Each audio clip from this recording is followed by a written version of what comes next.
Welcome to Bloom Manager. In this short video, I'll show you how to get started. When you first sign in, you'll be taken to the dashboard page. There isn't too much for you right now since you don't have any plantings.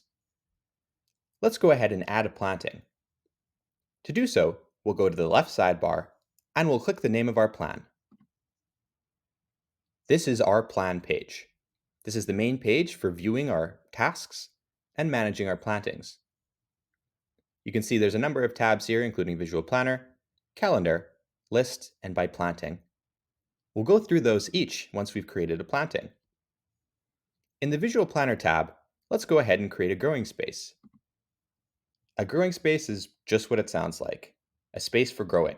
You can think of this like a field, a bed, a hoop house, or any place where you're going to be growing your flowers. We'll go ahead and create field number 1.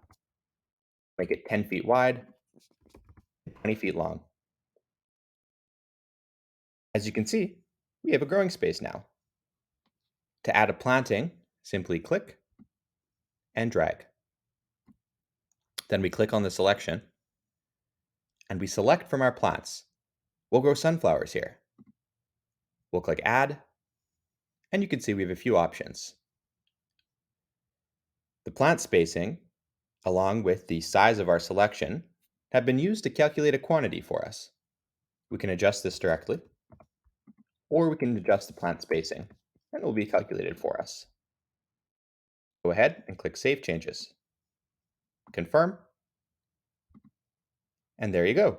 We've created our first planting. But what does this mean? How can we see the tasks that have been created? Well, we can click on the planting directly. We can see our direct sow and our harvest tasks. Or we can head over to our calendar, list, or by planting page. Let's go over to the calendar. Here, we'll advance ahead. And we can see our first task, direct seed. When we click on it, we can see there's some details about planting sunflowers.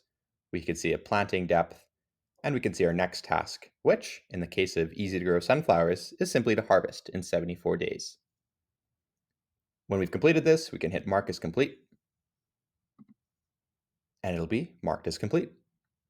Let's go ahead, move forward to our harvest, and we can see our expected harvest is from July 6th to the 15th. This is super helpful for knowing when you have blooms for your customers.